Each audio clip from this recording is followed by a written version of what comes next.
Welcome to the Men of Iron podcast, changing a culture one man at a time. At Men of Iron, we equip men and grow godly leaders through creating and sustaining one-to-one and micro-group mentorships. Go to menofiron.org for more info. Thanks for listening. What is up, world? Welcome to the Men of Iron podcast, live from Mannheim, PA. It is Steve bringing it to you solo today. Man, we got an amazing episode today. Can't wait to get into it. Episode 35 is brought to you by the One Center for Leadership, a leadership multiplication platform that transforms communities. Go to onecenter.com for more info. I am excited to introduce our special guest today, Markus McFolling. Markus is the founder of Reach1, a business geared towards reaching the marginalized and forgotten youth. He also serves as the Student Ministries Director at 3rd Street Community Church in inner city Canton, Ohio. After failing to graduate high school, Markus would later earn a college scholarship and go on to play football at the professional level. A career-ending injury resulted in a 3-year battle with opioid abuse. Beating the odds yet again, Markus now empowers others with his story. He resides in Canton, Ohio with his wife and daughter, with another baby girl on the way in August. Markus, welcome to the show. Hey, what's going on, man? Glad to be here. Yeah, man, it's an honor to have you. Just tell the listeners a little bit more about who Markus McFolling is. Yeah, so I think if I had to break myself down in a few words, I would say passionate, super corny, and just a lover of humanity. So that's just pretty much me in a nutshell. I've kind of transitioned into, the father role, so I have all these corny dad jokes, and my wife gets on me about them. So you're living the dad life to the fullest, huh? Absolutely, yes, sir. I love it, man. Awesome. Well, just to kind of break the ice here, Markus, we're going to hit you with take 5. You ready for take 5? I'm ready. All right, man. All right, take 5, question number 1. What's the best part and the hardest part about starting a nonprofit? I would say the best part about starting a nonprofit is just the excitement of new beginnings, and just I'm a dreamer, so it's cool to be able to dream a little bit and to watch those things come into shape. I think the hardest part is just all the paperwork and all the back end work that I'm not as gifted in. So, right. Yeah, definitely. Yeah, it's fun to go out there and dream and be the visionary, and then when you got to go back into the office, it's not always as fun. Exactly. Take 5, question number 2. What is your favorite thing about being a dad? I think my favorite thing about being a dad is waking my daughter up in the morning and just playing with her right when she gets up, because I'm full go all the time, and so is my daughter. So yeah. I think that's just the funnest part. So she's taking after dad with that full go. I love it. Yeah. How old's your daughter? She's 2.5. Awesome. 2.5. Awesome. Man. Yeah, we have one girl as well, and she's almost 2.5. So it's such a fun age. Yeah, for sure is. Take 5, question number 3. What is one thing on your bucket list, Markus? I think one thing on my bucket list, just in life, is to learn how to surf. Now, for those people that know me, that's a pretty crazy thing, but my wife loves the water, so I want to actually learn how to surf so that when we go to the beach, I can actually enjoy doing something other than laying out. As you can see, I don't need to tan. So I love it, man. That's ambitious. I would love to learn that too. It's a very challenging thing to learn for sure. Absolutely. All right, take 5, question number 4. What is one of your favorite childhood memories? Man, I think one of my favorite childhood memories probably is when I first went to Young Life Camp when I was a young kid. Young Life Camp, it was just a camp, a Christian camp, and I think that was the first time I was away from home. And so for me, it was like this really, really, really big deal. And just being able to go and have fun away from home was really, really fun and memorable. Awesome. Very cool. All right, final question for take 5. What album or song have you had on repeat lately? The song that I've had on repeat lately is Lean Back by Dion Lewis and Capital City Music. It's just been an amazing song that ministers to me. Awesome. Very cool. Well, that was our icebreaker, man. You did well for take 5. Awesome. And you just breezed through that. That might have been our quickest take 5 ever. For sure.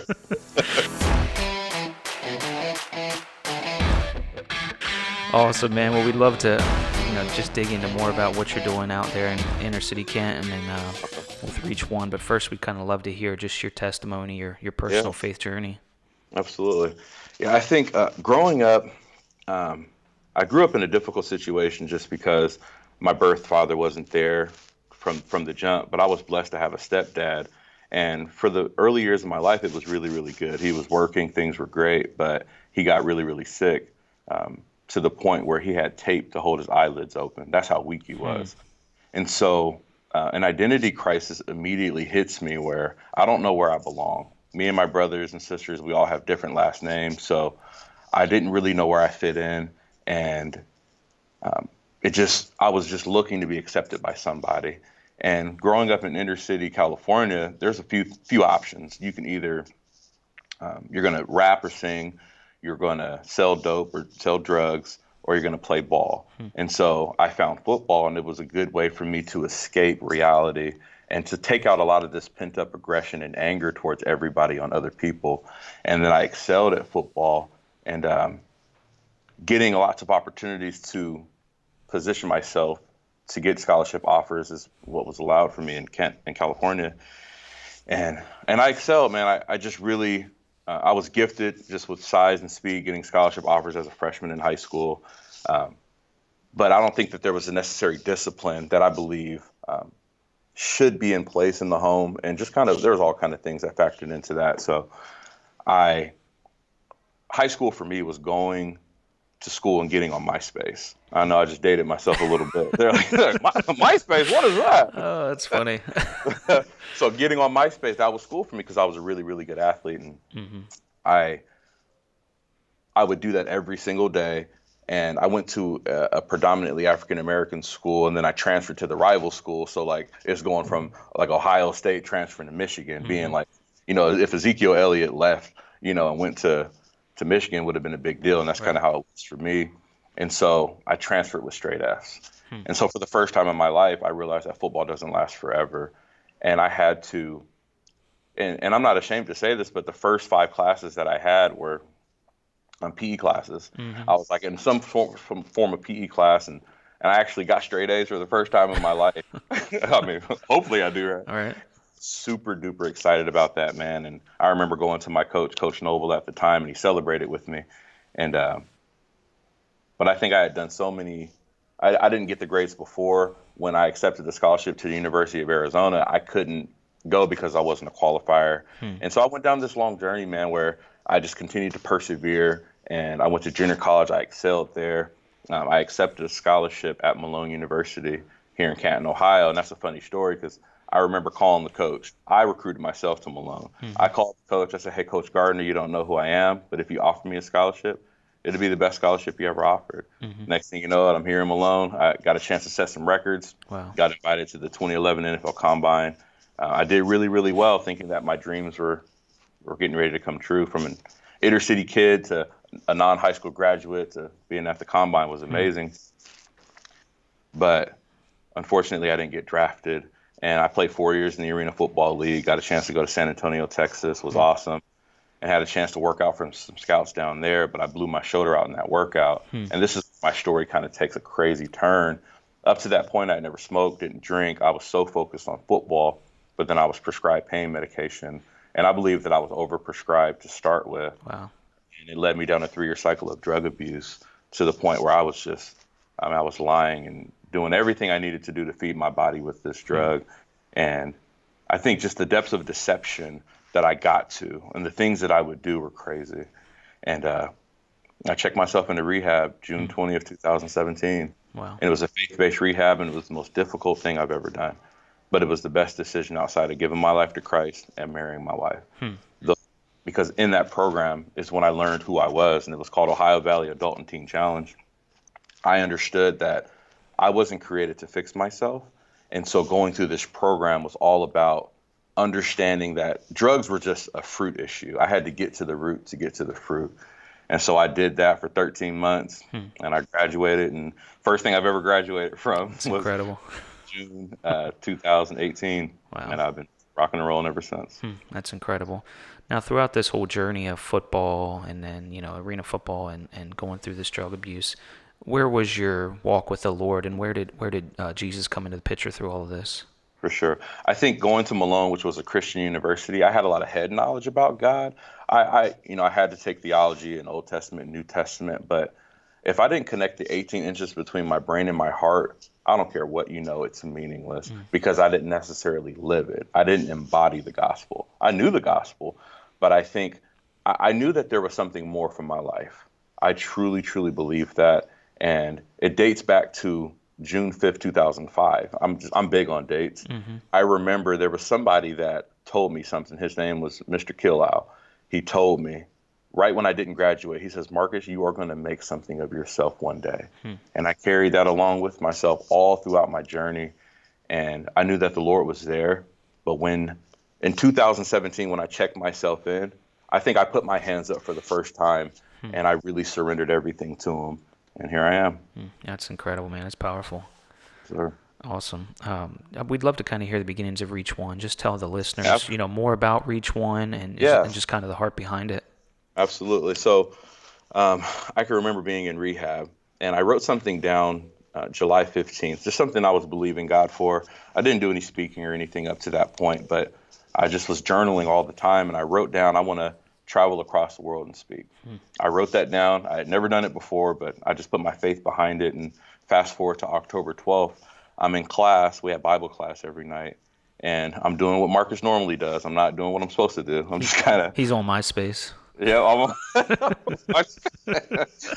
my quote unquote MySpace, and I just believe the Lord led me in my spirit to Luke 15, and I was just like any time I feel like I hear the Lord, I go and I read it, and as I'm reading it, I begin to get wrecked. It's the story about the lost sheep, and God tells me like I was that lost sheep that He left the 99 for, and in that moment. He said, Marcus, never make ministry about numbers. Every person has infinite value to him. Yes. He says, I've given you the ministry of reconciliation. And when I tell you I'm not clever enough to come up with the name Reach One, I just heard Reach One. That stands for reconciling every abandoned child home. And so October 12th, 2017 is when it was birthed or planted inside of my heart. And I didn't know how it was going to come. I didn't know what I was going to do to start speaking. I just know that I needed to complete my program and go back home and be a husband and a father because that's what God has called me to do. But I graduated in October 12th. I was working for United Way. And what's crazy is I just realized this a couple weeks ago. So the day that Reach One was born was October 12th. Well, fast forward to October 12th the next year, I get an opportunity to speak in front of 2,000 people for the first time at Arts Auditorium in Ashland, Ohio. And it was like an ultimatum. It was, I had to choose between either continuing to work a job at United Way or to pursue what God put inside of my heart and speak. And I knew that I'm going to follow the Lord. I gave him my yes. And I was like, all right, Lord, I'm going to walk by faith and not by sight. And so I did that. And when you go to my website, that first picture is actually the very first time me speaking. Wow. That's really important to me. And so from then on, people just heard about me speaking, and I actually started off as an LLC. I didn't really know what I was doing, to be honest. I was like, all right, Lord, I have no clue about how to build a website. I literally got on Google. I was like, all right, you know what? I got on GoDaddy and just went to the website. All right. Awesome. And the picture, I actually have like a handheld remote in my hand. I took that picture while I was speaking. Oh, that's so funny. Since then, man, I've just been kind of speaking everywhere. People have heard about me, and I formed a nonprofit. I got a board now, and we had our first board meeting last month, and it's just amazing what God is doing through this ministry. And I think I've come to realize that it's not my ministry. It's the Lord's ministry that He's trusted me with for the time that I'm here. So That's incredible. absolutely. We kind of heard, with your story here, the heart and the vision behind Reach One. What are you guys tangibly doing in the community and surrounding communities and across the country? Absolutely. And I think one of the things, we have four core values in Reach One, and I think that it embodies everything that the heart of the Father. It says there are 4 U's. You matter, you are not alone, you can hear from God, and you can get up. And so I'm like a trench warfare kind of guy. I want to be on the ground in the inner city with a kid that didn't have anybody to believe in them. I want to tell them that they matter because words are powerful. We hear sticks and stones may break my bones, but words will never hurt me. Well, that's a lie. Words hurt. And I believe young people have believed so many word curses. And they believe a lie so long it becomes their truth. So we at Reach One, we go into these spaces, into these places, and tell kids that they matter. And we provide opportunity for them to look at themselves in the mirror. I'll literally take a mirror and I'll say, hey, write what you see. And they'll write all kind of crazy stuff. And then I tell them, no, hey, we're going to erase that. This is what God sees when he sees you. And so that's just some of the things that we're doing. I'm all about meeting kids where they're at, man. And when I go to a school, the way that I share my story, I never want people to walk away impressed with me. I want them to understand the power of God and how he can come and meet you where you're at and change your situation. Because 2 years ago, I would have never thought I'd be doing what I'm doing now. But it just takes a little bit of faith. That's incredible.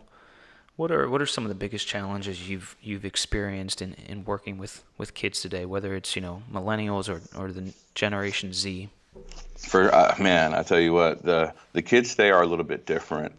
It takes a lot longer for them to open up to you, because I think so many people tell them so many things that they don't believe it themselves. They don't believe that they matter. And so that's one of the most challenging things, where you can have a moment with a kid and he'll have crazy breakthrough, but the next day he's going back to the old way of thinking.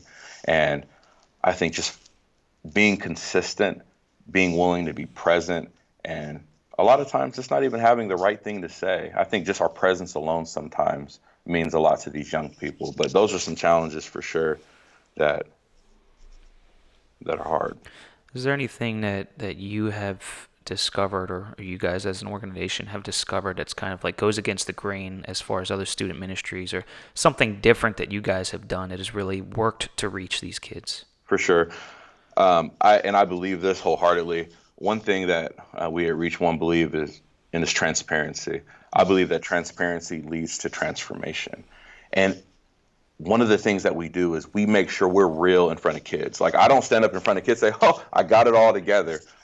I tell them the hard parts of my life, like, hey, and I even sometimes tell them some of my current struggles, because it helps them relate to you. Yep. And not, you can get up and speak in front of 100 kids and they'll be moved. But when you get up in front of 100 kids and you speak in such a way that you're willing to put it all out there, like, hey, here I am. I understand where you're at. I've seen that it has much more of an impact. And it's hard to be vulnerable sometimes, especially just opening up about real struggles in real life. So that's definitely something we do.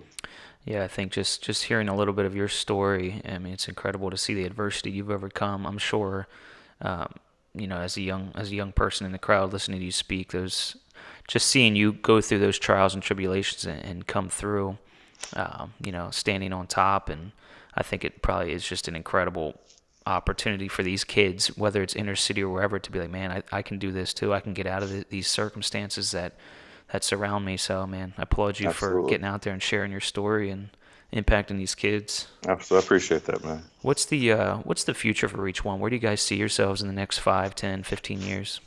So I see myself in the next 5 years. I believe we at Reach One are going to be traveling all around the world, telling people that they matter. But it's not so much about the traveling. It's more the discipleship based. But I think getting up in front of people in the trauma-informed community, it's called giving resilience.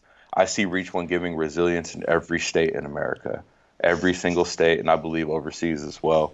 And I think that we'll have a facility at some point down the line that it's like a hub, where young people come, and not only you can give somebody a fish and they'll eat for a day. We know the saying, but if you teach them how to fish, they'll eat for life.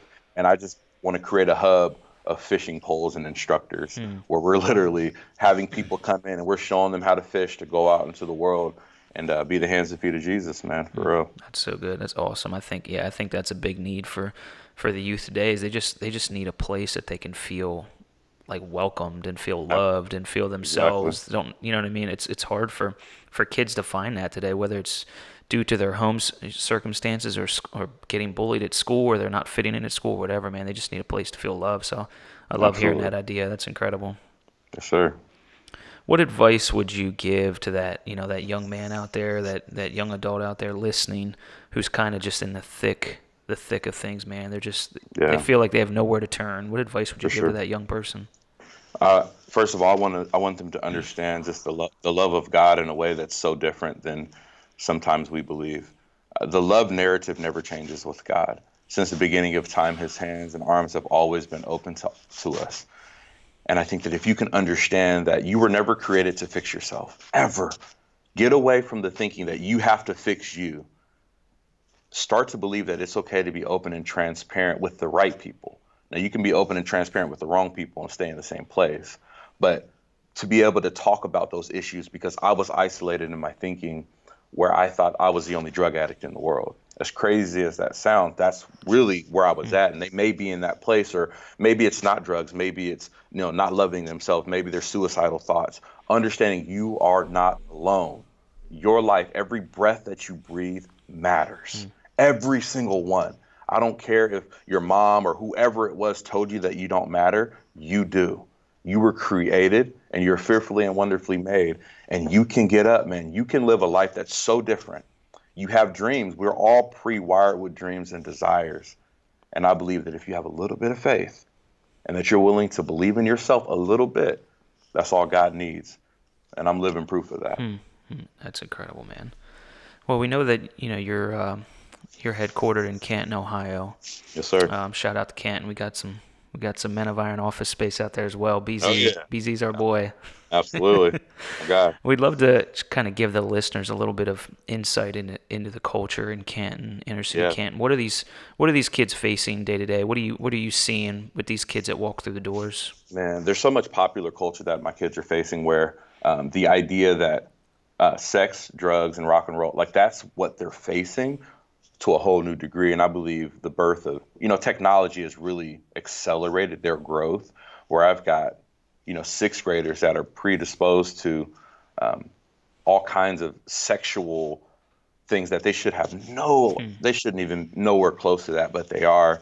And I just think of a sense of belonging. They don't have that. They want to feel loved. And unfortunately, in the inner city, a lot of our kids don't have male figures in their lives that are willing to be present, willing to be consistent. It's one thing to come in and come out, but to be consistent, I've had kids that do some crazy stuff and I don't leave. I'm here for you. Even if you hate me, you want to cuss me out, it doesn't matter. I love you. Now, I'm going to set some boundaries and you're going to learn how to grow if you really want it. But I definitely think those are some things we're facing. Do you have any, I'm sure you got a million stories, but any success stories that come off the top of your head of just some transformation stories you've seen in some kids? Man, just in the last 10 months, man, there's a few. I think from my first time speaking, I had a chance to just really let it rip, be raw. And there was a young man who came up to me afterwards, and he was telling me that he had been struggling with drugs, and his dad wasn't in his home. His mom was struggling, and he just was really trying to find his way. He was suicidal, didn't know what he wanted to do with his life. But he said after hearing my story, he believes that he can make it. And this is October last year. And so over the last, 7, 8 months, not only does this kid check in once every month, every 2 months, he started a club at his school where he's walking around handing out positive notes to people, where he literally speaks life. And because I say that a lot, I'm like, speak life. And he's writing down letters and speaking life to people. And I believe that's how we shift a culture. Yeah. Like, it's not about it. If we get one person, one dedicated person, it's crazy what we can do. That's incredible. Yeah, these kids are our future. So, man, Absolutely. the impact that you're making is phenomenal, man. It's cool to hear your story.